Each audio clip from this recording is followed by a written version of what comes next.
नमस्कार प्रिय विद्यार्थियों,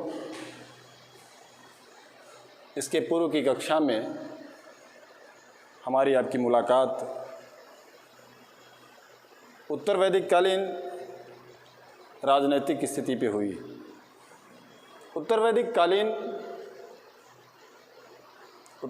काल की राजनीति को हमने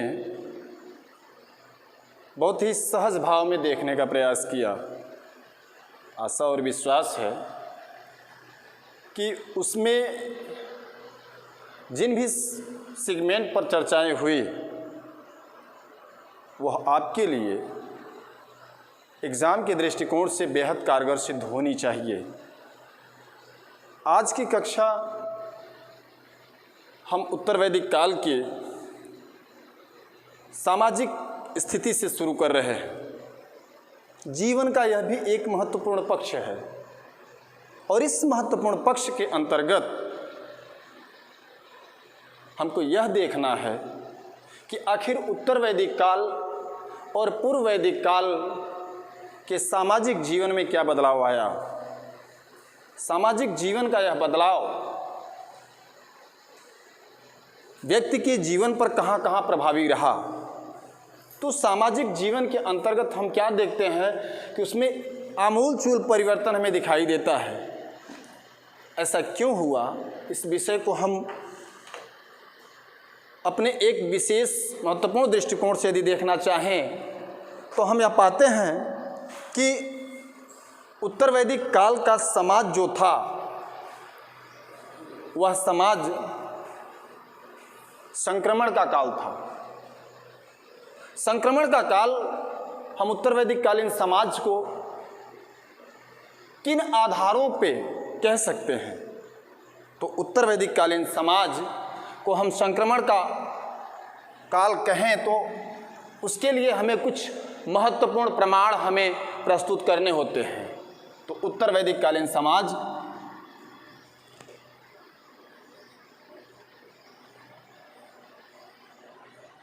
वैदिक काल,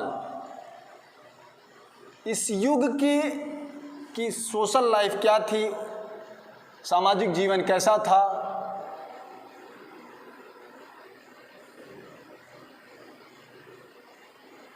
इस विषय को हमें ऐतिहासिक दृष्टिकोण से प्रमाणित तथ्यों के माध्यम से देखना होगा। तो उत्तर वैदिक काल का समाज एक संक्रमण का काल हमें दिखाई देता है, जहां समाज में पूर्व से चली आ रही मान्यताओं में कुछ नवीन चीज़ें आकर इंक्लूड हो रही हैं। इन व्यवस्थाओं में उदाहरण स्वरूप हम देख सकते हैं कि उत्तर वैदिक कालीन समाज का विभाजन पूर्व वैदिक कालीन समाज के विभाजन की अपेक्षा कुछ बदलाव लिए हुए है। क्योंकि पूर्व वैदिक काल का जो समाज था वह समाज जिन लोगों के समूहों से बना था और उस समूह में हम क्या देखते हैं कि वे समूह जब एक व्यापक समूह का रूप ले लेते हैं, छोटे छोटे समुदाय जब एक बड़े समूह का रूप लेते हैं तभी समाज का निर्माण होता है। और उन समुदायों पर जब हम ध्यान देते हैं तो पूर्व वैदिक काल में हमको क्या दिखाई पड़ता है कि पूर्व वैदिक काल में पूरा समाज का विभाजन रंग के आधार पर किया हुआ दिखाई देता है। अर्थात समाज रंग के आधार पर बटा था। रंग के आधार पर पूर्व वैदिक समाज बटा हुआ था। परंतु वहीं उत्तर वैदिक काल में हमको क्या दिखाई देता है कि यह समाज वर्ण के आधार पर बट जाता है। वर्ण के आधार पर रंग में हम देखते हैं तो पूर्व वैदिक कालीन समाज आर्य और अनार्य अर्थात गौर और श्याम वर्ण के रूप में बटा हुआ है।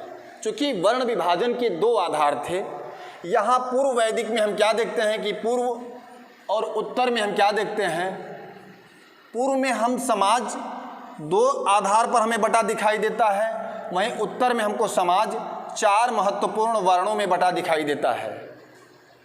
तो यहाँ वर्ण का आधार रंग था और यहाँ वर्ण पूर्णतः कर्म पर आधारित दिखाई देती है। यहाँ का समाज जो बटा हो, समाज का जो विभाजन किया गया था वह रंग के आधार पर किया गया था, परंतु यहाँ उत्तर वैदिक काल में हम इसमें कर्म के आधार पर समाज के विभाजन की बात देखते हैं। तो एक महत्वपूर्ण बदलाव हमको इस युग में यह दिखाई देता है कि जीवन में लोगों के अब कर्म समाहित होकर समाज को विभाजित कर रहा था। तो पहला महत्वपूर्ण बदलाव हमको इस रूप में दिखाई देता है।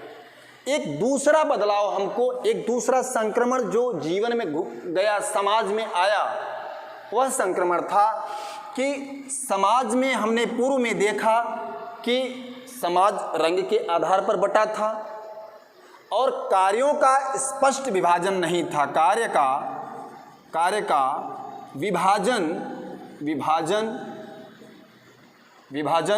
स्पष्ट नहीं था।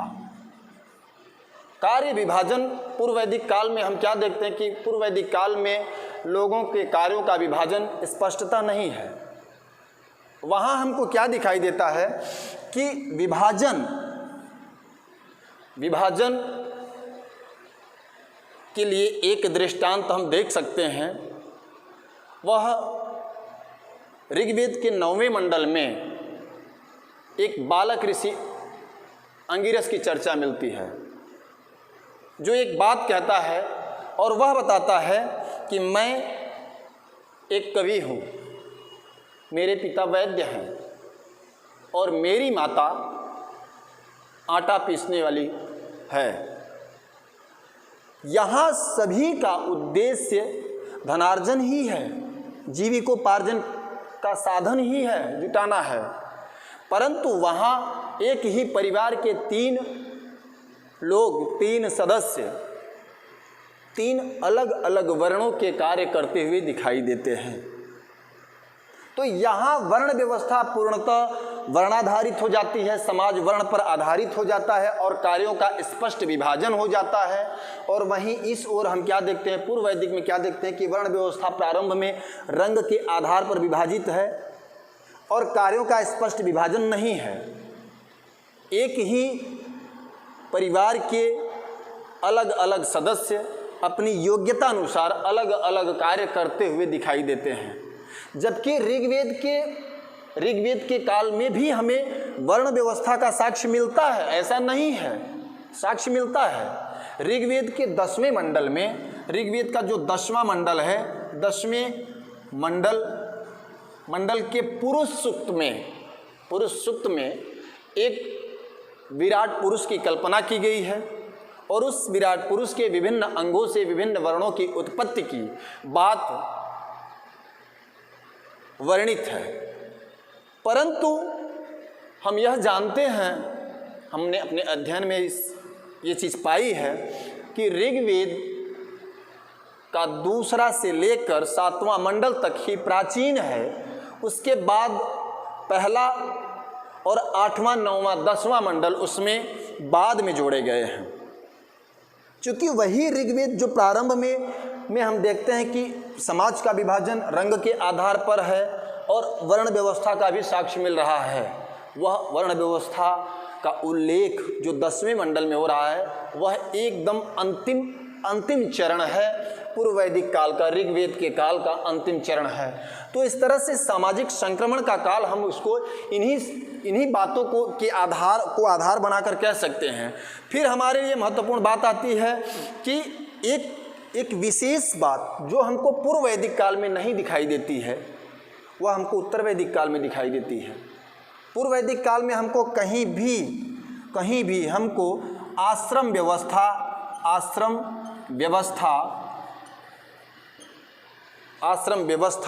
का रंच मात्र भी संकेत नहीं मिलता है। आश्रम व्यवस्था, समाज में आश्रम व्यवस्था प्रतिस्थापित कर दी गई हो, ऐसा कोई भी साक्ष्य हमें पूर्व वैदिक काल में नहीं दिखाई पड़ता है। वहीं उत्तर वैदिक काल के समाज को हम क्या देखते हैं कि समाज में पूरी तरह से आश्रम व्यवस्था स्थापित हो गई है। प्रत्येक व्यक्ति को उसके जीवन के चरम लक्ष्य के प्राप्ति के लिए उसको एक रोड मैप दे दिया गया है कि उसको अपना जीवन किस हिसाब से व्यतीत करना है, और उसके जीवन को एक औसत आयु का निर्धारित कर देना, अर्थात उसकी एक औसतन आयु 100 वर्ष मान लेना, और उस 100 वर्ष को 25-25 वर्षों में 4 हिस्सों में बांट देना, और ब्रह्मचर्य और उसके बाद में गृहस्थ, वानप्रस्थ और सन्यास के रूप में 4 आश्रमों में उसको बांटकर उसके जीवन को एक सूचीबद्ध, एक क्रमबद्ध तरीका देने का जो कार्य उत्तर वैदिक काल के समाज चिंतकों ने किया, इस बात से पूर्व वैदिक काल के समाज चिंतक अछूते रहे। एक बड़ा अंतर यहाँ यह भी दिखाई देता है। फिर एक चौथी बात हम जो समझते हैं कि अब लोगों का जीवन स्थायी था, प्रकृति पूजा के साथ साथ कुछ नवीन चीज़ें भी अब लोगों के जीवन में आ गई थी। उनकी तर्क क्षमताएं बढ़ रही थी, क्योंकि उत्तर वैदिक काल में हमको बहुत से दार्शनिकों के भी साक्ष्य मिलने लगते हैं, और दर्शन का उदय जब होता है, जब फिलॉसफी का जन्म होता है, तो वहाँ तर्क शुरू होते हैं, और जब तर्क होते हैं, तर्क प्रारंभ होते हैं, जहाँ तर्क होता है वहाँ आस्था कमज़ोर होती है। तो तर्क करने की परंपरा जो स्थापित हो रही है, उस तर्क की परंपरा में जहाँ हम पूर्व वैदिक काल में लोगों के जीवन को देखते हैं, तो हम पाते हैं कि उनकी जो प्रकृति थी वो प्रवृत्ति मार्गी थे, निवृत्ति मार्गी नहीं थे। वह जीवन में ही सब कुछ पा लेना चाहते थे। वहीं उनके जीवन में स्वर्ग नरक की कोई संकल्पना नहीं थी। जन्म, मरण, पुनर्जन्म, इस तरीके की कोई भी संकल्पना उनके मन मस्तिष्क में नहीं थी। परंतु वहीं उत्तर वैदिक काल में हमको एक अंतर यह भी दिखाई देता है कि आश्रम व्यवस्था के अंतर्गत जो चतुर्थ आश्रम था सन्यास, उस सन्यास की अवधि में एक चौथा पुरुषार्थ उसे प्राप्त करना होता था, और वह पुरुषार्थ था मोक्ष।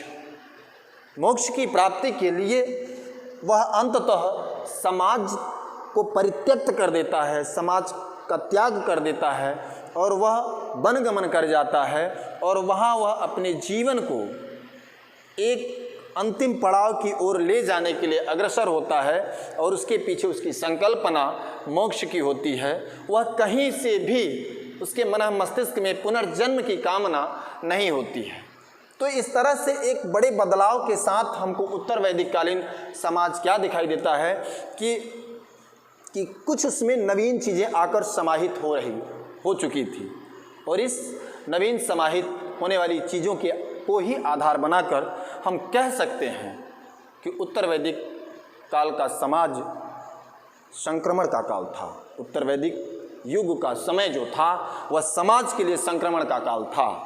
तो समाज में ऐसे तमाम पक्ष यहाँ आते हैं, तो हमारे लिए यहाँ महत्वपूर्ण हो जाता है कि समाज, उत्तर वैदिक काल के समाज का अध्ययन हम किन बिंदुओं को आधार बनाकर करने पर हमारे लिए सहजता और सरलता संभव हो सकती है। तो इस आधार पर हम देखते हैं कि उत्तर वैदिक कालीन समाज को हम अपनी उस सीमा का निर्धारण करते हैं कि जिस सीमा के अंतर्गत रहकर हमें उत्तर वैदिक कालीन सामाजिक जीवन के प्रत्येक पक्षों को हम स्पष्ट तरीके से उभार सकें। तो आइए हम देखते हैं कि उत्तर वैदिक कालीन समाज का अध्ययन हम किन बिंदुओं को अपना आधार बनाकर करेंगे। तो यहाँ पर उत्तर वैदिक कालीन समाज को जब हम देखते हैं सामाजिक जीवन, तो सामाजिक जीवन में हम पाते हैं कि उन पक्षों को हमें देखना होगा। जैसे उसका प्रथम पक्ष हम मानते हैं कि समाज के विभाजन का आधार। सभी समाज, किसी भी युग का समाज, किसी भी समाज का अध्ययन हम करें तो हम पाते हैं कि समाज बटा हुआ होता है। लेकिन बटने का उसका आधार क्या होता है, वह किन आधारों पर विभाजित किया जाता है, वो अलग अलग काल और अलग अलग स्थान के आधार पर उसका विभाजन होता है। तो यहाँ पर जब हम देखते हैं कि जो छोटे छोटे समूह मिलकर जिस बड़े बृहद समुदाय के रूप में जो छोटे छोटे हमको मिलते हैं और वो बड़ा समूह जब बनाते हैं तो उन छोटे छोटे जो समुदाय हैं वही विभाजित समाज है। और उस विभाजित समाज पर हम जब दृष्टि डालते हैं तो हम पाते हैं कि उत्तर वैदिक काल का समाज के विभाजन का आधार वर्ण व्यवस्था थी। इसके विभाजन का आधार वर्ण व्यवस्था थी। वर्ण व्यवस्था, समाज पूरा वर्ण व्यवस्था में बटा हुआ था, वर्णाधारित था। और यह वर्ण व्यवस्था क्या थी, यहाँ हम पाते हैं कि ब्राह्मण, क्षत्रिय, वैश्य और शूद्र के रूप में यह समाज बिल्कुल बटा हुआ था। समाज का विभाजन वर्ण व्यवस्था के आधार पर किया गया था और समाज इन 4 वर्णों में बटा हुआ था। इन 4 वर्णों में जिस समाज का विभाजन किया गया था तो हम क्या देखते हैं कि समाज में प्रत्येक वर्ण अब इनके कर्म निर्धारित कर दिए गए थे। ब्राह्मण के विषय में हम क्या देखते हैं, ब्राह्मण के 6 कर्म निर्धारित किए गए। वैसे भी आप जान लीजिए कि उत्तर वैदिक काल का समाज एक स्वस्थ समाज के रूप में प्राचीन परंपराओं को लेकर उपस्थित होता है। तो वहाँ हम क्या देखते हैं कि पूरा समाज को संतुलित रखने के लिए समाज के चिंतकों ने संपूर्ण समाज को, पूरे समाज को 4 हिस्सों में बांट दिया। इन 4 हिस्सों में पूरा समाज बटा हुआ था और समाज में एग्जाम्पल के तौर पर, उदाहरण के तौर पर हम देख लेते हैं कि ब्राह्मण, क्षत्रिय, वैश्य और शूद्र, इन 4 हिस्सों में समाज के संतुलन को बनाए रखने के लिए समाज के चिंतकों ने समाज का विभाजन किया। मनुष्य के जीवन की 4 मूलभूत आवश्यकताएं भी होती हैं और वो 4 मूलभूत आवश्यकताएं होती हैं शिक्षा, सुरक्षा, समृद्धि और सेवा। प्रत्येक व्यक्ति की यह कामना होती है, वह चाहता है कि उसका परिवार शिक्षित हो और परिवार शिक्षित हो, साथ ही साथ उसका परिवार सुरक्षित भी हो। सुरक्षा के साथ उसका परिवार दरिद्रता का शिकार न हो। वह चाहता है कि उसका परिवार संपन्न भी रहे, समृद्ध भी रहे और आवश्यकता के अनुरूप, जरूरत के हिसाब से थक हार जाने के बाद उसकी सेवा करने वाले भी उसके पास हों। तो इस तरह से समाज का विभाजन समाज के मूलभूत 4 तत्वों को ध्यान में रखकर समाज के चिंतकों ने किया। उसमें ब्राह्मण की जिम्मेदारी, सबसे महत्वपूर्ण जिम्मेदारी थी कि वह संपूर्ण समाज को, पूरे समाज को शिक्षित कर दे। पूरे समाज के शिक्षा की जिम्मेदारी ब्राह्मण को दी गई और इस पूरे समाज को सुरक्षा देने की जिम्मेदारी क्षत्रिय वर्ण के ऊपर आई। और इस पूरे समाज में खान पान की व्यवस्था की कमी न होने पाए, प्रत्येक व्यक्ति फूड सिक्योरिटी बिल से सुरक्षित रहे। हम यह कह सकते हैं आज के उदाहरण में कि प्रत्येक व्यक्ति को खाने की व्यवस्था भी हो, इसकी जिम्मेदारी अर्थात उसके समृद्धि की जिम्मेदारी वैश्य को दी गई। और इस संपूर्ण समाज में जब कभी भी आवश्यकता के अनुरूप किसी को सेवा की आवश्यकता पड़े तो वह जिम्मेदारी शूद्र के कंधों पर आई। तो इस तरह से समाज की जो संरचना हो रही थी वर्ण व्यवस्था के आधार पर, उसमें प्रत्येक वर्ण को एक काम दिया गया। कोई भी वर्ण था वह एक ही कार्य करता था, परंतु शेष 3 कार्य उसके जीवन के लिए भी जो आवश्यक थे वह समाज अपनी जिम्मेदारियों के आधार पर उसको उपलब्ध करा देता था। यह उस समाज की सबसे मूलभूत विशेष उच्च कोटि की व्यवस्था थी। तो हम क्या देखते हैं कि समाज का विभाजन वर्ण के आधार पर हुआ था और यह 4 वर्ण उस युग में हमें दिखाई देते हैं। इन एक एक वर्णों पर उनके कार्य क्या थे, उनके महत्वपूर्ण उनकी उपलब्धियां क्या थी, इस पर अभी हम डिटेल में चर्चा करते हैं। आगे हम बढ़ते हैं और हम देखते हैं कि इस सामाजिक जीवन को हमें जानने के लिए एक दूसरा पक्ष आता है। पहला तो हम जान लिए कि समाज के विभाजन का आधार क्या था, फिर हम देखते हैं कि समाज का स्वरूप क्या था। समाज का स्वरूप कैसा था, समाज कैसा था, समाज का स्वरूप कैसा था। तो समाज के स्वरूप पर भी हम चर्चा करते हैं। फिर तीसरी बात आती है कि एक नवीन परंपरा हमको इसी युग से दिखाई देती है जिसको हम गोत्र व्यवस्था कहते हैं। गोत्र व्यवस्था। चौथी महत्वपूर्ण बात हमें दिखाई देती है आश्रम व्यवस्था। समाज में पूरी तरीके से आश्रम व्यवस्था लागू थी। समाज के प्रत्येक पक्ष में हम प्रत्येक व्यक्ति के जीवन को बटा हुआ पाते हैं। इस आश्रम व्यवस्था के साथ हम देखते हैं कि इस युग में के समाज में स्त्री दशा कैसी थी। स्त्री दशा, स्त्रियों के साथ समाज किस तरह का बर्ताव करता था, इस विषय को भी हम बड़ी गहनता से बड़ी स्पष्टता के साथ जानेंगे। फिर समाज में वैवाहिक परंपराएं कैसी थी, विवाह कैसे होते थे।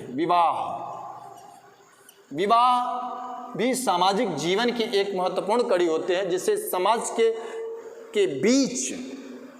के बीच उन सारे तत्व उभर कर निकलते हैं जिनसे कि समाज की संरचना में कहीं भी किसी भी प्रकार के अराजक चीज़ें न समाहित होने पाएँ। इसलिए यह महत्वपूर्ण पक्ष होता है। फिर हम देखते हैं कि समाज शिक्षित था, अर्थात समाज में शिक्षा कैसी थी। फिर समाज में आहार और वस्त्र की क्या परंपरा थी। फिर उसके बाद में समाज में लोग मनोरंजन अपना कैसे करते थे, मनोरंजन। और इसके बाद में हम देखते हैं कि समाज में मृतक संस्कार पद्धति क्या थी, संस्कार कैसे होते थे। तो वर्ण व्यवस्था के आधार पर हम पुनः वापस आते हैं और हम यह देखने का प्रयास करते हैं हमारा संपूर्ण अध्ययन जिससे हम सामाजिक जीवन के विषय में जानेंगे, उनमें यही पक्ष है। हम समाज का विभाजन देखेंगे किन आधारों पर हुआ, समाज का स्वरूप क्या था, फिर समाज में गोत्र व्यवस्था क्या थी, समाज में जो नवीन परिवर्तन आ रहे थे गोत्र और आश्रम, तो आश्रमों पर भी हम अपने डिटेल चर्चा रखेंगे। फिर स्त्री दशा, समाज में महिलाओं की स्थिति कैसी थी, कंडीशन कैसी थी, वो पूर्व की अपेक्षा अब कैसी थी। फिर समाज में विवाह, समाज में शिक्षा का स्तर क्या था, फिर समाज में लोग खाते और पहनते क्या थे, और उसके बाद में लोग अपना मनोरंजन किन माध्यमों से करते थे, और उसके बाद में उस युग के समाज में मृतक संस्कार की पद्धति क्या थी। यह हमारे अध्ययन का मूल आधार होगा। इसी के आधार पर हम अपने अध्ययन को पूर्णता प्रदान कर पाएंगे। तो एक समग्र समाज का अध्ययन इन्हीं बिंदुओं के आधार पर किया भी जा सकता है। क्योंकि किसी भी समाज को जानना होता है सबसे पहले हमको उसके विभाजन का आधार देखना चाहिए कि उसका विभाजन समाज का आंतरिक विभाजन किन आधारों पर हुआ है। तो हम उत्तर वैदिक काल में क्या देख पाते हैं कि समाज वर्ण व्यवस्था के आधार पर बटा है। यहाँ ब्राह्मण, क्षत्रिय, वैश्य और शूद्र के रूप में हमको वर्णों की संकल्पना दिखाई देती है। ये वर्ण जबकि हमको पूर्व वैदिक काल में ही दिखाई देते हैं, परंतु वह एकदम अंतिम अवस्था है, अंतिम समय है, और उस समय के बाद जो नवीन बदलाव आया और उस युग में हम क्या देखते हैं कि वर्ण व्यवस्था पूरी तरीके से हमें प्रतिस्थापित दिखाई पड़ती है। तो वर्ण व्यवस्था में ब्राह्मणों के विषय में मूलभूत बात थी कि ब्राह्मण के 6 कर्म निर्धारित किए गए। ब्राह्मण के कुल 6 कर्म निर्धारित किए गए। पहला था अध्ययन, अध्यापन, यज्ञ करना, यज्ञ कराना, दान देना, दान लेना और दान देना। इस तरीके से वर्णों में हम ब्राह्मण को देख पाते हैं। ब्राह्मण जो वर्ण था यह ब्रह्म को जानने वाला था और ब्रह्म को जानने के कारण ही यह ब्राह्मण भी कहलाया। तो ब्राह्मण के रूप में यह महत्वपूर्ण फैक्ट हमें दिखाई देता है। इस काल में यज्ञों का अनुष्ठान बढ़ रहा था। यज्ञानुष्ठान हम क्या देखते हैं कि यज्ञानुष्ठान बढ़ रहे थे, जिसका कुछ परिणाम निकल रहा था। और परिणाम क्या निकल रहा था कि ब्राह्मण के पक्ष में भी अब धन आ रहा था और इन यज्ञों के कारण अब वह अपने को एक मजबूत अवस्था में ले जा पा रहा था और इसके इन यज्ञानुष्ठानों के बढ़ने के कारण ही उसकी शक्ति में वृद्धि हो रही थी। ब्राह्मण जब यज्ञानुष्ठान के माध्यम से जो दक्षिणा संग्रहित कर रहा था उससे उसकी फाइनेंशियल कंडीशन स्ट्रांग हो रही थी और फाइनेंस जब भी जहाँ कहीं भी संपत्ति जाती है तो सामाजिक संघर्ष को वह जन्म देती है। कहीं भी संपत्ति का संग्रह होगा तो वह सामाजिक संघर्ष को जन्म देगी ही देगी। तो यहाँ पर भी हमको वो सारे लक्षण दिखाई देने लगते हैं इस युग में। जबकि ऋग्वेद के काल में हम क्या देखते हैं कि ऋग्वेद के काल में हमको 7 पुरोहितों की चर्चा मिलती है, पुरोहित। परंतु उत्तर वैदिक काल में आते आते हम इनकी संख्या 17 पाते हैं। 17 प्रकार के पुरोहितों की चर्चा हमको उत्तर वैदिक काल में मिलती है। इस उत्तर वैदिक काल में ही वैदिक ग्रंथों में, इसीलिए यही कारण था कि उत्तर वैदिक ग्रंथों में हम ब्राह्मण को अदाई के रूप में पाते हैं। अदाई अर्थात दान लेने वाला के रूप में पाते हैं। तो यह महत्वपूर्ण फैक्ट उभर कर सामने आ रहे थे। ब्राह्मणों के यज्ञानुष्ठान बढ़ने के कारण जो उसके पास धन का संग्रह हो रहा था, उस धन के संग्रह से उसकी शक्ति में वृद्धि हो रही थी। और जब वृद्धि होती है तो हम क्या देखते हैं कि उत्तर वैदिक काल में ही हमें एक सामाजिक संघर्ष भी परिलक्षित होने लगता है। फिर इस सामाजिक संघर्ष पर हम चर्चा करते हैं, लेकिन उसके बाद जब क्षत्रिय की बात आती है, क्षत्रिय अर्थात यह क्षेत्र का स्वामी था, यह क्षेत्र का स्वामी होता था अर्थात यह राजा भी, हम इसको जानते हैं कि राजा भी क्षत्रिय परिवार से ही हुआ करता था। तो इस तरह से हम देखते हैं कि इसका महत्वपूर्ण कार्य, क्षत्रिय का जो महत्वपूर्ण कार्य था, इसके कार्य की जब हम बात करते हैं, कार्य तो इसका एकमात्र कार्य था कि अपने अपने जनपद के लोगों की रक्षा करना, अर्थात जनपद के लोगों की रक्षा अर्थात सुरक्षा की जिम्मेदारी इसी की थी। यह ताकतवर हो रहा था, चूँकि हम राज व्यवस्था के अंतर्गत राजनीतिक व्यवस्था में भी हमने देखा कि पूर्व वैदिक काल की अपेक्षा राजनीतिक संस्थाएं कमज़ोर हो रही थी, और राजनीतिक संस्थाओं के कमज़ोर होने का प्रतिफल क्या रहा कि क्षत्रिय अर्थात राजा उत्तरोत्तर बढ़ रहा था।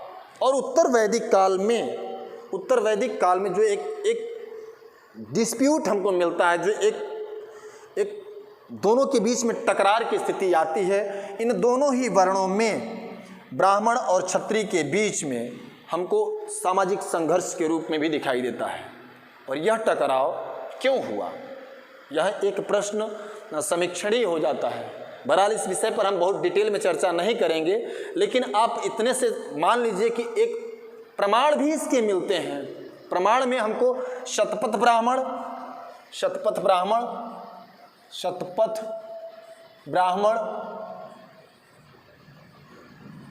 ग्रंथ और पंचविश ब्राह्मण ग्रंथ, इन दो ब्राह्मण ग्रंथों में हमको वर्ण क्रम में परिवर्तन दिखाई देता है। इन दो ग्रंथों में हमको वर्ण क्रम में परिवर्तन दिखाई देता है। उसमें हम क्या देखते हैं कि क्षत्रिय सबसे ऊपर है, इसके बाद में ब्राह्मण है, फिर इसके बाद में वैश्य है, और फिर शूद्र की बात आती है। परंतु शतपथ ब्राह्मण में ही एक जगह पर हम क्या देखते हैं कि ब्राह्मण का स्थान तीसरे नंबर पर आ जाता है। तो यह क्या है, यह एक सामाजिक संघर्ष की ओर इशारा करता है, संकेत कर रहा है। वह सामाजिक संघर्ष क्या था? वह सामाजिक संघर्ष संपत्ति को लेकर था। जब यह क्षत्रिय वैश्य से टैक्स की वसूली करता था, और उस टैक्स की वसूली के बाद जो धन था, उस धन को वह ब्राह्मण को यज्ञानुष्ठानों के माध्यम से उसको दान स्वरूप दे रहा था। क्षत्रिय के पास वैश्य के रास्ते से आ रहा था धन, परंतु वह धन ब्राह्मण को दान के रूप में दे दिया जा रहा था। वह धन इसके लिए ब्राह्मण को शक्ति संपन्न बना रहा था, उसकी शक्ति में उत्तरोत्तर वृद्धि हो रही थी।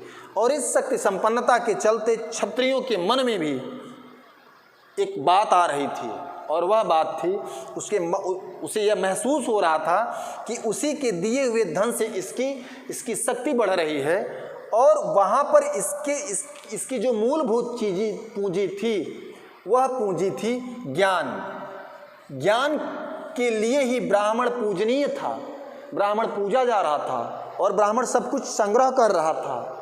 तो यहाँ पर उत्तर वैदिक काल में हमको कुछ ऐसे क्षत्रिय राजाओं की भी साक्ष्य मिलते हैं जो अब अपनी पकड़ साहित्य अथवा ज्ञान पर भी बना रहा था। ऐसे ही हमको ऐसे कई शासकों की चर्चा उत्तर वैदिक काल में मिलती है, जैसे विदेह के शासक जनक, पांचाल के शासक प्रवाहन जाबाल, कैकेय के शासक अश्वपति, काशी का शासक अजातशत्रु। ऐसे कई शासकों की चर्चाएं हमारे समक्ष आती हैं जो क्षत्रिय होने के साथ साथ ज्ञान के क्षेत्र में भी अब आगे आ रहे थे। क्यों आ रहे थे? क्योंकि वह ब्राह्मणों को अब ज्ञान के क्षेत्र में भी पराभूत करना चाहते थे। इसलिए चूँकि यहाँ पर सामाजिक संघर्ष शुरू हो चुका था, और वह सामाजिक संघर्ष सिर्फ दो वर्णों में था, ब्राह्मण और क्षत्रियों में। ऐसी ही एक कल्पना पंचविश ब्राह्मण में मिलती है, और उसमें क्या इतरे ब्राह्मण में आती है, जिसमें दो बातें आती है। उसमें वरुण और मित्र, दो देवताओं की चर्चा मिलती है, और उन देवताओं में वरुण को क्षत्रिय और मित्र को ब्राह्मण स्वीकार किया गया है। चूँकि यह सामाजिक संघर्ष समाज के हित में नहीं था। ब्राह्मण और क्षत्रियों के बीच जो सामाजिक संघर्ष चल रहा था, वह सामाजिक संघर्ष का मूल विषय था सम्मान। क्षत्रिय के हाथ में जो ताकत थी और ब्राह्मण के पास ज्ञान के चलते जो सम्मान था, तो क्षत्रिय अब यह भी चाह रहा था कि सम्मान भी ब्राह्मण की अपेक्षा उसका अधिक हो। इसी सम्मान को लेकर क्षत्रिय भी अब ज्ञान के क्षेत्र में आ रहा था, और उस ज्ञान के क्षेत्र में हमको कई शासकों की चर्चा मिलती है, जो जैसे हम चर्चा कर रहे थे, जनक, अश्वपति, प्रवाहन जाबाली,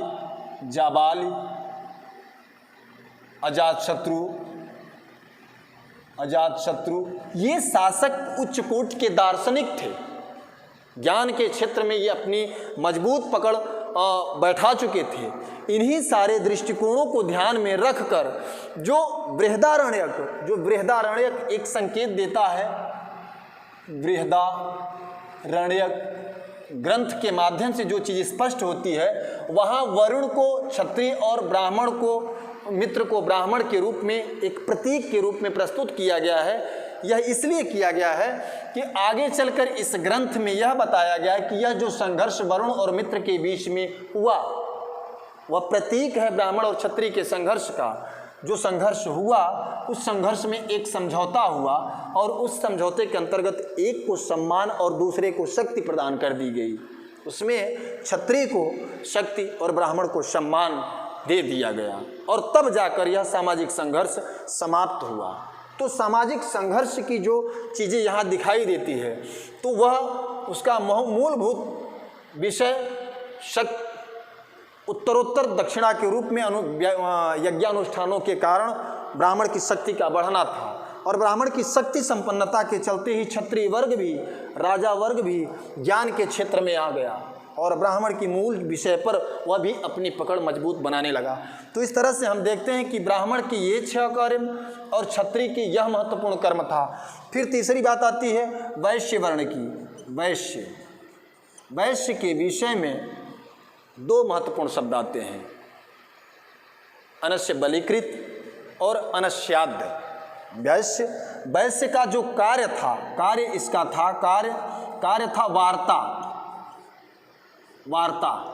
वार्ता का अर्थ होता है, का अर्थ होता है कृषि, पशुपालन और व्यापार या वाणिज्य। ये 3 कर्म को ही कुल मिला जुलाकर वार्ता कहा जाता है। वार्ता तो वैश्य वार्ता के माध्यम से समाज की समृद्धि का ख्याल करते हुए चीज़ों को संग्रहित करता था, और उसके एवज में उत्तर वैदिक काल में हम क्या देखते हैं कि ये राजा को टैक्स देता था। वह टैक्स नियमित था, इसीलिए राजा को विषमत्ता भी कहा गया है। राजनीतिक स्थिति में हमने देखा है, एक चर्चा के अंतर्गत हमने पाया है कि राजा का एक नाम विषमत्ता भी था, अर्थात वो वैश्यों से टैक्स लेता था, इस कारण उसको विषमत्ता भी कहा गया। तो वैश्यों को अनश्य बलीकृत और अनश्याद्य भी कहा गया। अनश्य बलीकृत अर्थात दूसरों को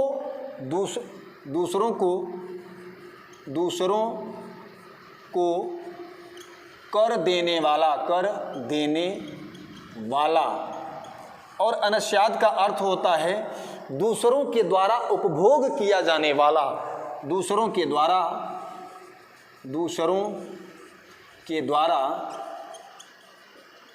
उपभोग किया जाने वाला।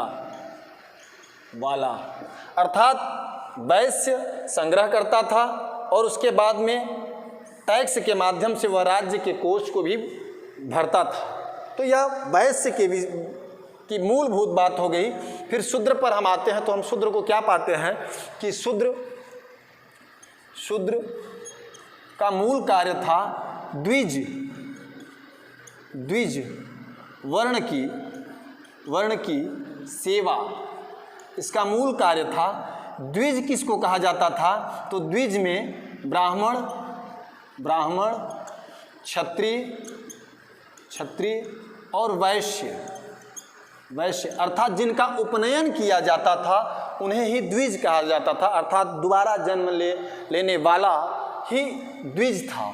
तो इस तरीके से शूद्र का मूल कार्य था कि वह द्विज वर्ण की सेवा करता था, अर्थात समाज में सेवा का कार्य इसी की जिम्मेवारी होती थी। तो इस तरह से हम क्या देखते हैं कि समाज का विभाजन पूर्णतः वर्ण व्यवस्था पर आधारित था। और वर्ण क्या थे? तो वर्ण ब्राह्मण, क्षत्रिय, वैश्य और शूद्र थे। इन चारों वर्णों के वर्ग क्या थे, यह महत्वपूर्ण विषय है। तो इस हिसाब से हम देख पाते हैं कि समाज वर्ण व्यवस्था के आधार पर विभाजित था। और इसके बाद में इस युग के समाज का स्वरूप हम देखते हैं। तो समाज का स्वरूप क्या था, इस विषय पर एक महत्वपूर्ण चर्चा पूर्व में भी हम लोगों के बीच में हुई है। चूँकि उत्तर वैदिक काल में भी पूर्व वैदिक काल की ही भांति कुछ पक्ष ऐसे रहे हैं जिनमें कोई चेंजिंग नहीं आई, कोई विशेष बदलाव हमको नहीं दिखाई देता। तो समाज के विभाजन के लिए भी एक महत्वपूर्ण परिवर्तन यह था कि समाज जो पूर्व वैदिक काल में था, तो पूर्व वैदिक काल में हम क्या देखते हैं कि समाज की सबसे मूलभूत इकाई परिवार थी। और परिवार में हम क्या देखते हैं, परिवार जो पूर्व वैदिक काल में हम देखते हैं तो परिवार में मातृ और पितृ दोनों पक्ष के लोग रहा करते थे। और दोनों ही पक्षों से 3-3, 4-4 पीढ़ियों के लोग इकट्ठे रहते थे। परंतु उत्तर वैदिक काल में यह बदल गया और अब परिवार में पितृ रक्त से संबंधित मातृपक्ष के लोग नहीं रहे। चूँकि जीवन में स्थायित्व आ गया, लोग अलग अलग रहने लगे, स्थिर होकर रहने लगे।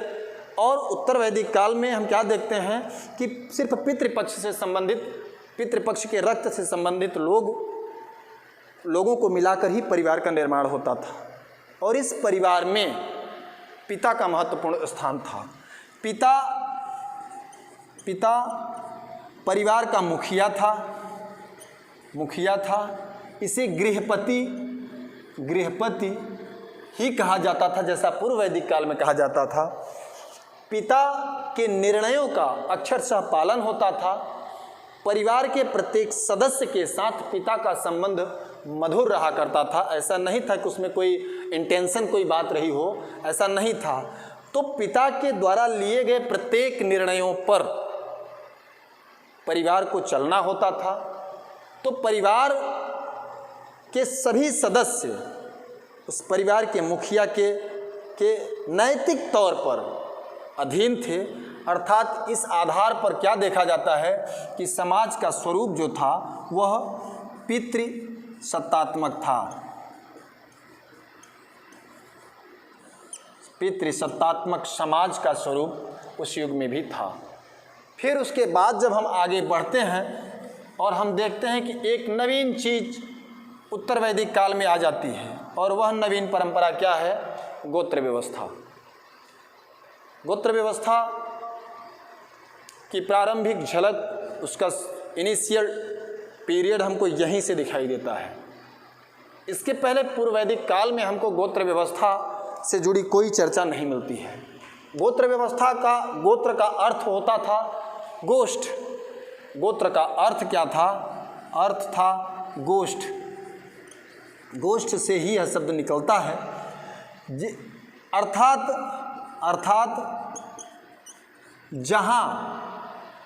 जहाँ पर एक कुल के, अर्थात वह स्थान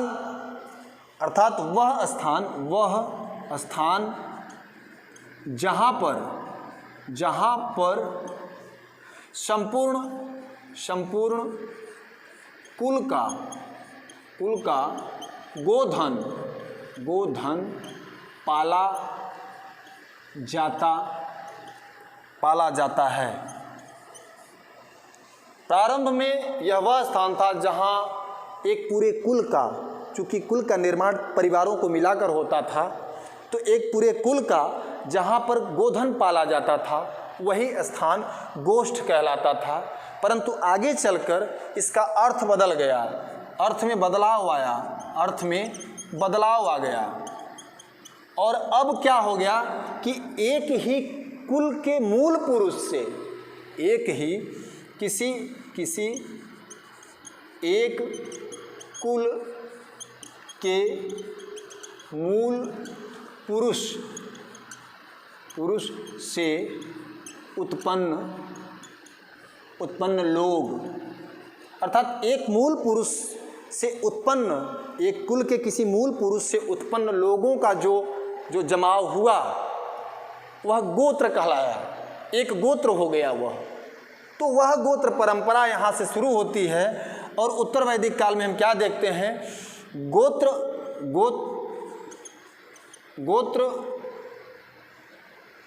गोत्र का आपस में विवाह संबंध, एक ही गोत्र में, अर्थात एक ही मतलब गोत्र समान गोत्र में विवाह निषिद्ध कर दिया गया। उत्तर वैदिक काल में एक ही गोत्र के लोग चाहे यहाँ रहें या वहाँ रहें, इन दोनों के बीच में वैवाहिक संबंध स्थापित नहीं किया जा सकता, ऐसी परंपरा उत्तर वैदिक काल में पड़ी। तो गोत्र परंपरा एक नवीन प्रयोग था जो हमको उत्तर वैदिक काल के समाज में दिखाई देती है। फिर बात आती है हमारे सामाजिक जीवन के ऊपर, हम देखने पहुंचते हैं कि उस युग में यह जो नवीन पक्ष दिखाई देता है वर्ण व्यवस्था, आश्रम व्यवस्था क्या थी? आश्रम शब्द जो है वह श्रम धातु से उत्पन्न होता है, जिसका अर्थ होता है प्रयत्न करना,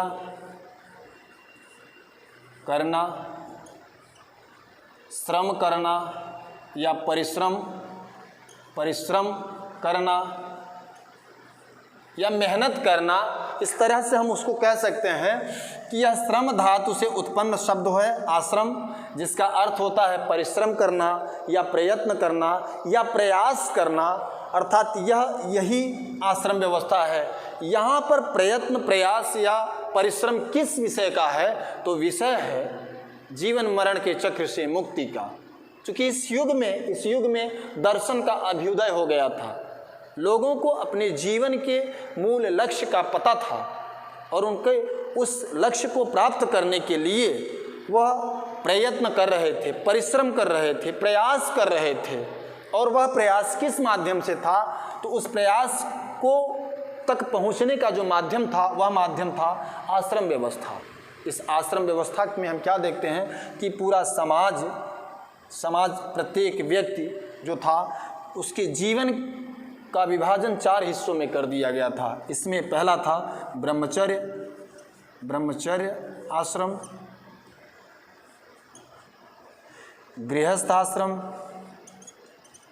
गृहस्थाश्रम, वानप्रस्थ और चौथा था सन्यास। परंतु इस युग में हम एक और महत्वपूर्ण चीज़ देखते हैं कि प्रत्येक व्यक्ति के जीवन में उसके कुछ निश्चित ऋण थे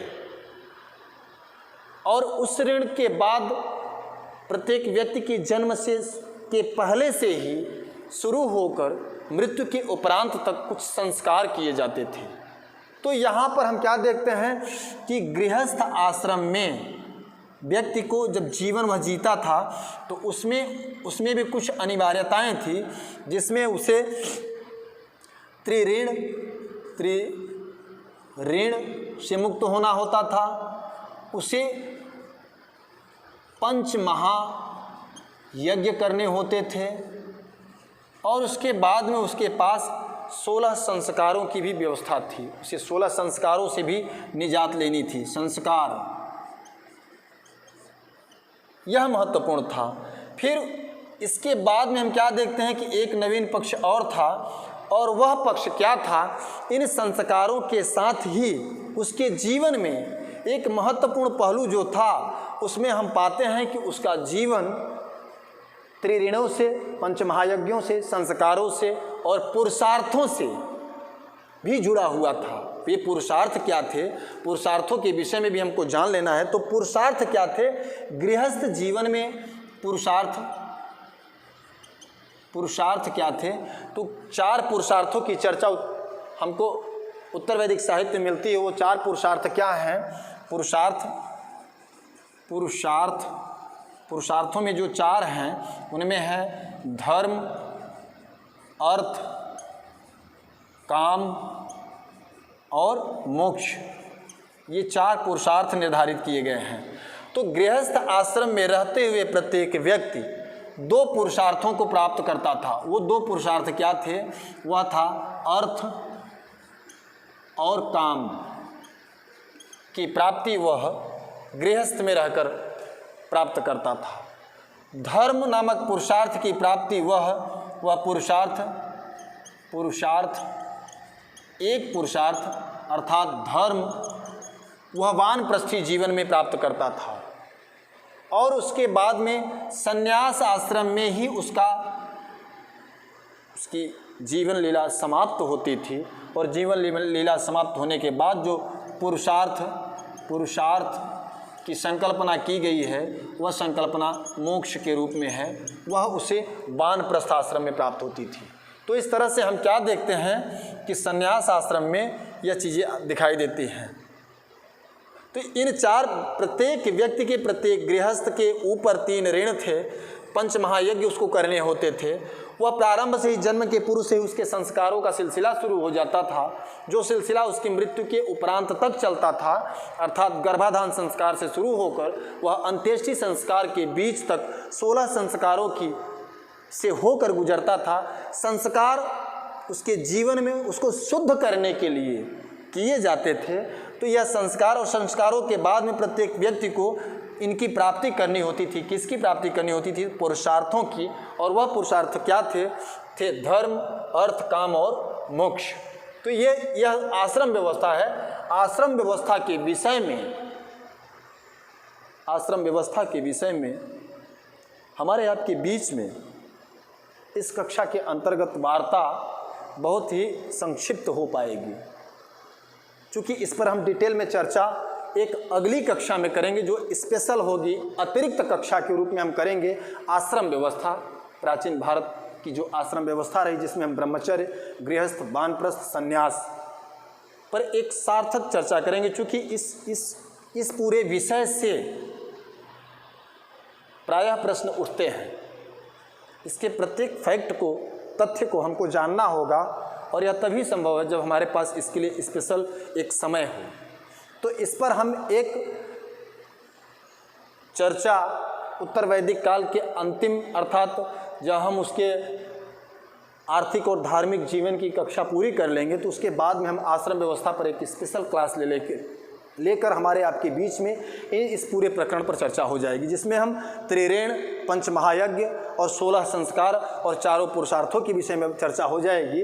और यह ब्रह्मचर्य क्या था, गृहस्थ, वानप्रस्थ और संन्यास वो व्यक्ति कैसे जीता था, इस प्रकरण पर हम चर्चा आगे करेंगे।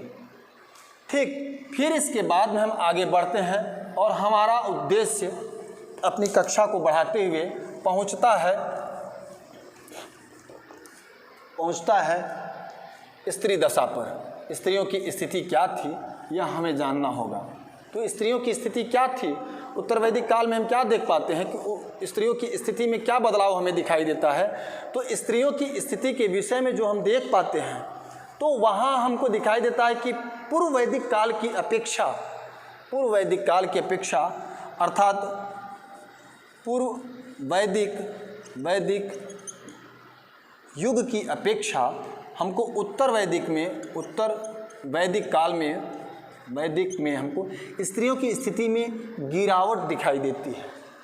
अब महिलाओं की वह स्थिति नहीं थी जो पूर्व वैदिक काल में महिलाओं की जो स्थिति थी, जो उनकी सामाजिक प्रतिष्ठा थी, वह स्थिर भी नहीं रही। उसमें हमको हास के लक्षण दिखाई देते हैं, क्योंकि अब उनके पास और मूलभूत विषय यह है कि उस युग में हमको स्त्रियों की दशा से रिलेटेड जो भी साक्ष्य मिलते हैं वह साक्ष्य दोनों ही दृष्टिकोण के मिलते हैं, दोनों ही दृष्टिकोण के मिलते हैं। हमको उसके नकारात्मक पहलू दिखाई देते हैं तो हमें उसके सकारात्मक पहलू भी दिखाई देते हैं। नकारात्मक पक्ष में हम क्या पाते हैं कि उत्तर वैदिक काल में उनकी स्थिति में गिरावट आई, और वह गिरावट में हम क्या देखते हैं कि सबसे मूलभूत क्या था कि इनको अब सभा और समिति में भाग लेने का अधिकार अब नहीं रहा। अब ये सभा और समिति में भाग नहीं ले पाती थी।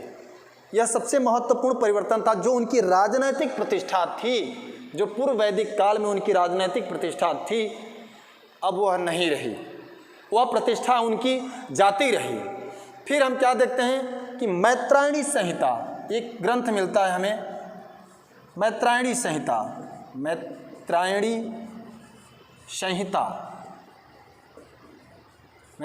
संहिता में स्त्रियों की तुलना, यह बेहद खेदजन्य विषय है, स्त्रियों की तुलना मदिरा,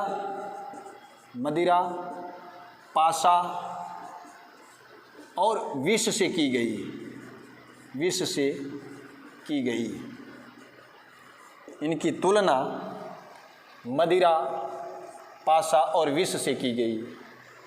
अर्थात ये वो चीज़ें हैं जो समाज में बेहद निरर्थक है। कहीं न कहीं से स्त्रियों की अवनति का यह संकेत दे रही है मैत्रायणी संहिता, कि मैत्रायणी संहिता में उनकी तुलना मदिरा, पाशा और विष से की गई। फिर दूसरी बात, एतरे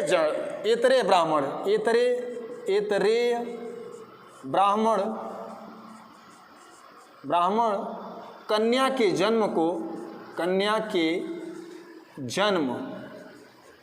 जन्म को दुखों का कारण मानता है, दुखों का कारण स्वीकार करता है। अर्थात कन्या जन्म अब समाज में अच्छा नहीं माना जा रहा था। यह समाज को बिगाड़ने की कंडीशन थी। जहाँ वही स्त्री पूजनीय थी पूर्व वैदिक काल में, वहीं उत्तरोत्तर उसकी स्थिति यहाँ हम उत्तर वैदिक काल में गिरी हुई पाते हैं। फिर दूसरी बात, हमको शुक्ल यजुर्वेद में एक और ही निंदनीय चीज़ मिलती है। शुक्ल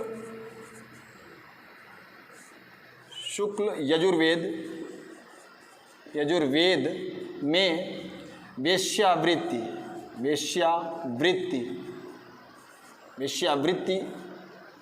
के साक्ष्य मिलते हैं। वेश्यावृत्ति के साक्ष्य हमको शुक्ल यजुर्वेद से मिलता है, जो कहीं न कहीं महिलाओं की सामाजिक प्रतिष्ठा को चोट पहुंचाता है। तो ये महिलाओं की सामाजिक प्रतिष्ठा के विषय में जो पक्ष मिल रहे हैं, उनमें एक महत्वपूर्ण बात और आती है। एक और ग्रंथ हमारे सामने आता है जो उनके नकारात्मक पक्ष को ही व्यक्त करता है, और वह है अथर्ववेद में स्त्रियों के संदर्भ में कई सारे साक्ष्य मिलते हैं जो उनकी सामाजिक प्रतिष्ठा को गिरती हुई अवस्था को व्यक्त करते हैं। उनमें सभा और समिति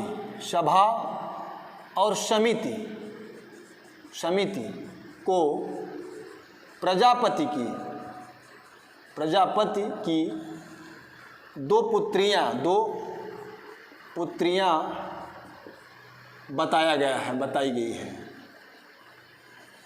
तो वहाँ भी हम क्या देखते हैं, सभा समिति का जो स्तर डाउन हो रहा था, जो उसमें गिरावट आ रही थी, तो वह गिरावट किससे जोड़कर दिखाई जा रही थी, तो वो उसमें प्रजापति की दो पुत्रियों से उसको जोड़कर दर्शाया जा रहा था। तो वो एक ही चीज़ में दोनों चीज़ों को उभार कर प्रस्तुत करने का प्रयास किया जा रहा था। अर्थात सभा और समिति की भी गिरती हुई अवस्था थी, और वह स्त्रियों की गिरती हुई अवस्था को भी व्यक्त कर रही थी। फिर अथर्ववेद में हम क्या देखते हैं कि स्त्री जन्म की या कन्या जन्म की, कन्या जन्म की निंदा की गई है, निंदा की गई है। अथर्ववेद में ही मिलता है। अथर्ववेद में एक और भी बात सामने आती है कि यहाँ विवाह विच्छेद, यहाँ विवाह विच्छेद, विवाह विच्छेद, विच्छेद अर्थात तलाक, तलाक और दहेज, दहेज के साक्ष्य भी मिलते हैं, साक्ष्य भी मिलता है।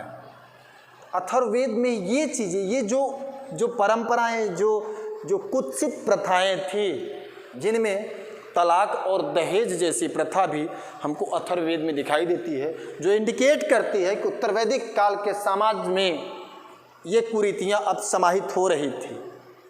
अर्थात समाज अब सरल नहीं रह गया था, समाज में जटिलता आ रही थी, समाज में वो कुरीतियाँ भी आ रही थी। और इसमें जो दहेज का प्रसंग है, उसमें एक कल्याणी नाम की महिला की चर्चा मिलती है। अथर्ववेद में ही वह चर्चा आती है कि एक कल्याणी नाम की महिला से आशा की जा रही है, स्त्री से आशा की जा रही है कि वह अपने मायके से बहुत सारा धन लेकर ससुराल को आए। तो इस तरह से ये साक्ष्य, ये मिलने वाले स्रोत यह स्पष्ट करते हैं कि स्त्री दशा अब पूर्व वैदिक काल की तरह नहीं थी। और परंतु एक महत्वपूर्ण बात यह है कि जहाँ उत्तर वैदिक काल में स्त्रियों की हीन दशा के ये साक्ष्य में मिलते हैं, तो साथ ही साथ हमको उसके सकारात्मक प्रमाण भी मिलते हैं, सकारात्मक पक्ष भी मिलते हैं। सकारात्मक पक्ष में हम क्या देखते हैं कि उत्तर वैदिक काल में ऐसे तमाम साक्ष्य हमारे सामने आते हैं जो यह बताते हैं कि स्त्रियों की दशा, जैसे शतपथ ब्राह्मण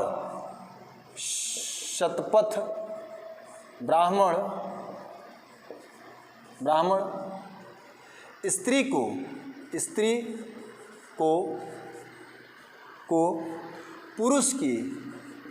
पुरुष की अर्धांगिनी बताता है। यह महत्वपूर्ण फैक्ट हमको शतपथ ब्राह्मण दे देता है। स्त्री के विषय में एक सम्मानजनक बात का जो साक्ष्य हमें मिलता है वह शतपथ ब्राह्मण से मिलता है। वह उसके जीवन का सकारात्मक पक्ष है। ऐतरेय ब्राह्मण में एक और बात आती है। ऐतरेय ब्राह्मण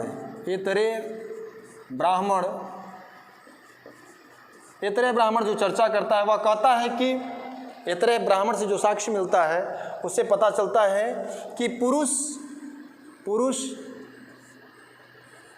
स्त्री को प्राप्त करके ही पूर्ण होता है।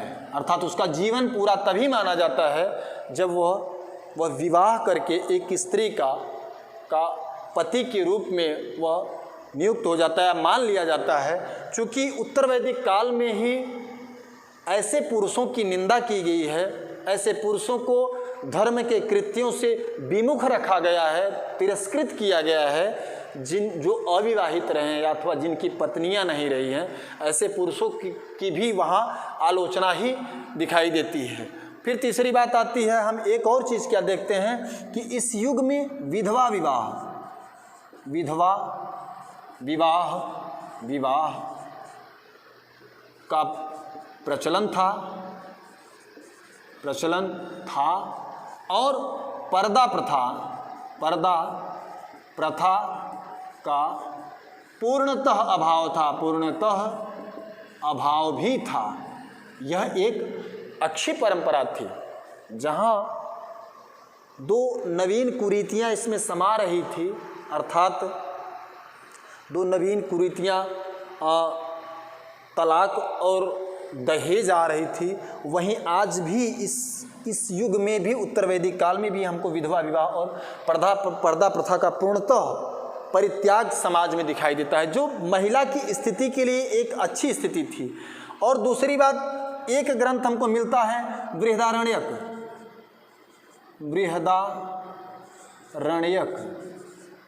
बृहदारण्यक ग्रंथ में हम क्या पाते हैं कि बृहदारण्यक ग्रंथ में बृहदारण्यक में याज्ञवल्क्य और गार्गी के बीच, उसमें याज्ञवल्क्य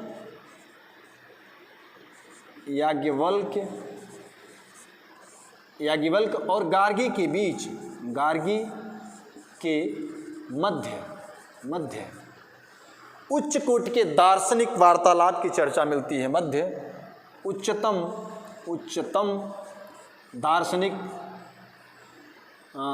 दार्शनिक वार्तालाप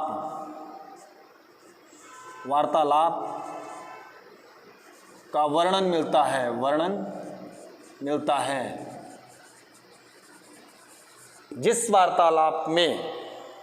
वार्तालाप में यह बृहदारण्यक साक्षी ही है, जिस वार्तालाप के में गार्गी याज्ञवल्क्य के सभी प्रश्नों का बहुत ही सटीक उत्तर दे रही थी और उसके उत्तरों की धार से याज्ञवल्क्य झल्ला उठे और याज्ञवल्क्य ने यहीं पर इसी वार्तालाप में उन्होंने गार्गी को चेतावनी देते हुए चुप रहने की सलाह दी। तो यहाँ पर हम क्या देखते हैं कि स्त्रियाँ शिक्षित थी, ऐसा नहीं था कि निरक्षर थी, शिक्षा में थी, परंतु उन पूर्व की नकारात्मक विशेषताओं को देखने से ऐसा अनुमानित किया जाता है कि अब स्त्रियों की शिक्षा पर उतनी पकड़ नहीं थी, बल्कि कुलीन स्त्रियां ही शिक्षा में जा रही थी। उस युग की हम विदुषी महिलाओं की बात करें, विदुषी स्त्रियों की बात करें हम,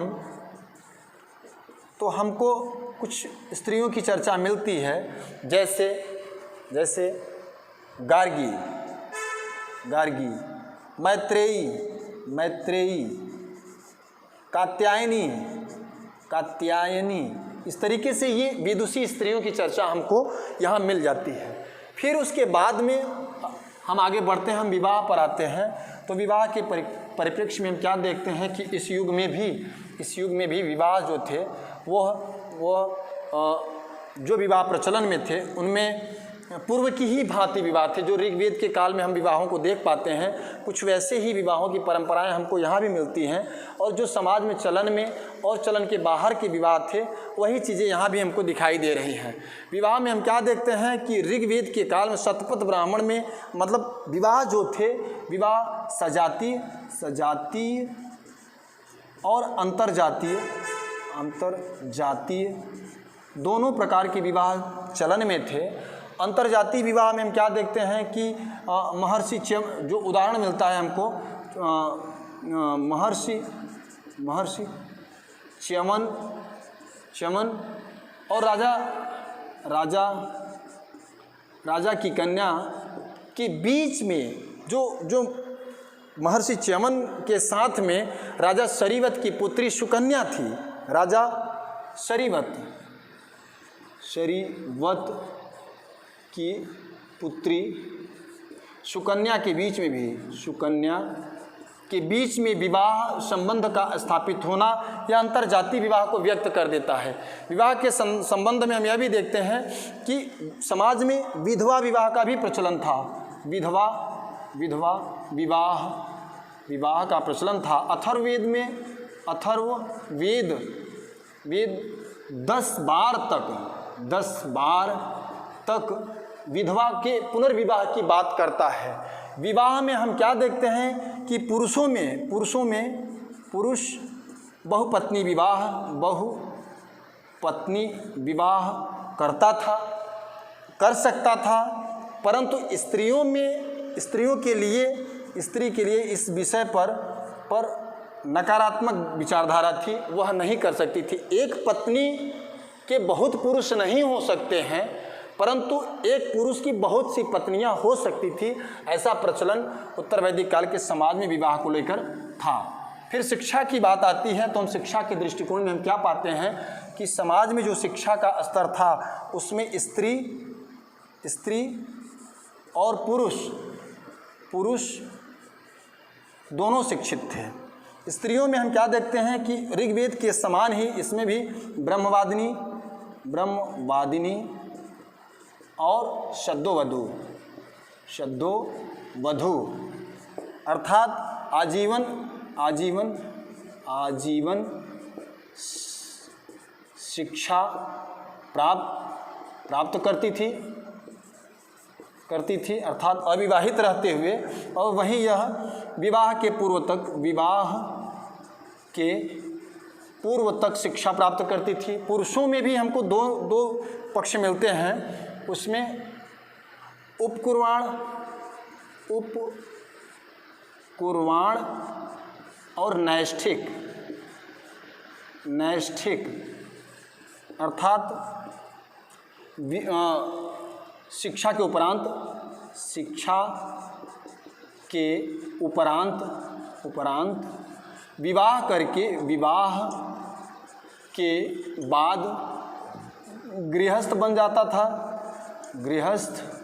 जाता था और नैष्ठिक वह होता था जो आजीवन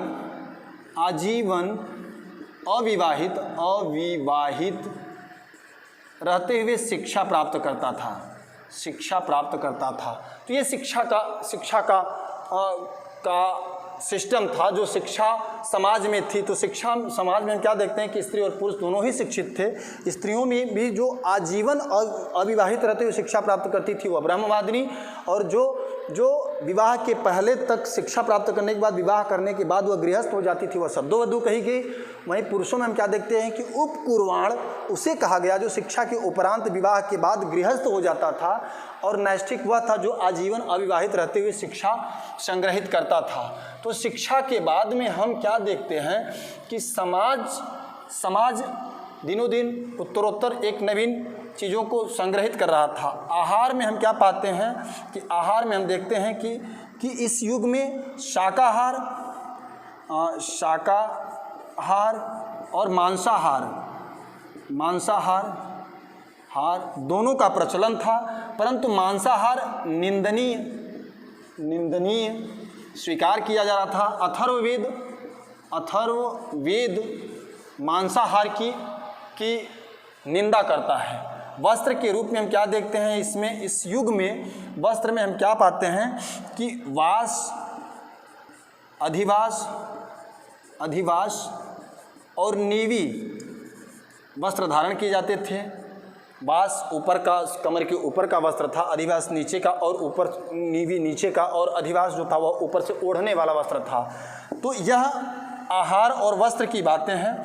फिर इसके बाद समाज में मनोरंजन क्या था, तो मनोरंजन के रूप में हम क्या पाते हैं कि इस युग के लोग संगीत के प्रेमी थे।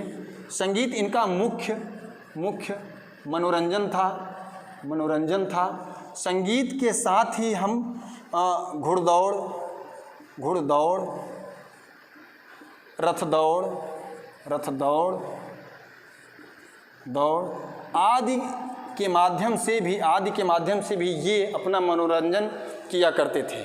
मनोरंजन में एक महत्वपूर्ण बात थी कि इस युग में सहतंतु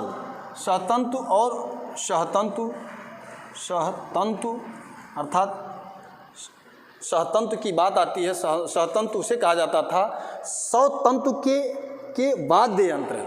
सौतंत्र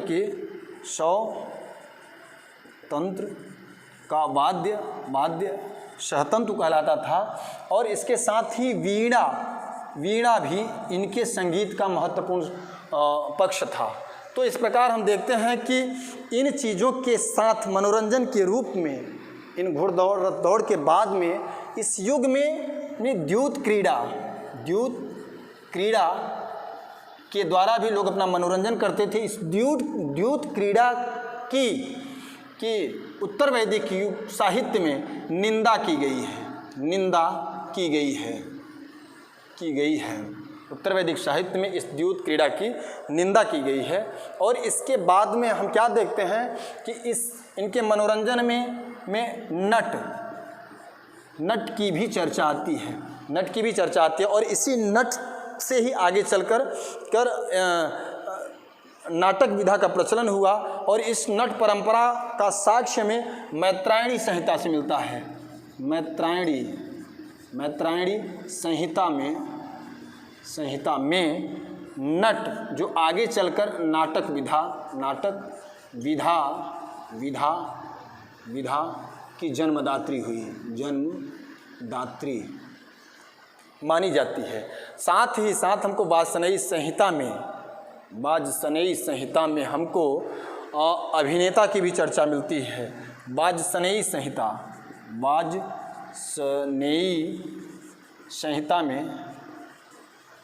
में अभिनेता की चर्चा मिलती है। अभिनेता जिसे शौलुक शब्द से संबोधित किया गया है। तो ये उनके मनोरंजन के पक्ष थे। फिर इसके बाद में हम जब आगे बढ़ते हैं तो हम क्या पाते हैं कि इस युग में मृतक संस्कार की विधा क्या थी, मृतक संस्कार ये कैसे करते थे अपना। ये मृतक संस्कार में हम क्या पाते हैं कि पूर्व वैदिक काल के ही समान उत्तर वैदिक काल में भी मृतक संस्कार की दो विधाएं थी। एक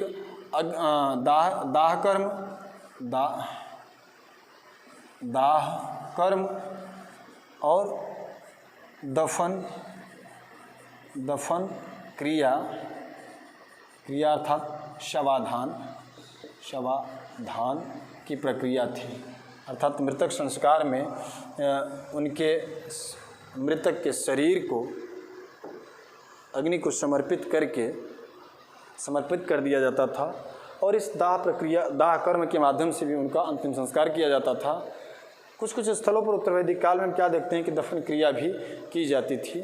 चूँकि अथर्ववेद में और ऐसे तमाम साहित्यिक ग्रंथ मिलते हैं जिसमें पृथ्वी से प्रार्थना की गई है कि वह मृतक के शरीर पर बहुत बोझ न डाले। तो धन्यवाद। ये सामाजिक जीवन के पक्ष रहे, इनसे हम अवगत हुए। सामाजिक जीवन का एक मूलभूत पक्ष आश्रम व्यवस्था, जिस पर हमने अपने अध्ययन के बीच में ही आपसे कह दिया है कि इस पर एक अतिरिक्त क्लास हम लेके इसको पूरा करेंगे, क्योंकि यह उत्तर वैदिक कालीन सामाजिक जीवन का महत्वपूर्ण पक्ष है। उत्तर वैदिक सामाजिक जीवन को हम तभी जानेंगे जब हम आश्रम व्यवस्था को अच्छी तरीके से जान लें, क्योंकि उत्तर वैदिक कालीन समाज आश्रम व्यवस्था के ही इर्द गिर्द पूरी तरीके से घूमता है। समाज का कोई भी पक्ष रहा हो, आश्रम व्यवस्था ही समाज की मूलभूत, समाज का मनोवैज्ञानिक और नैतिक आधार तय करती है। तो बहुत बहुत धन्यवाद। अगली कक्षा में हम आर्थिक जीवन और उसके बाद धार्मिक जीवन के उपरांत आश्रम व्यवस्था पर डिटेल में आपसे मिलते हैं। थैंक यू, नमस्कार।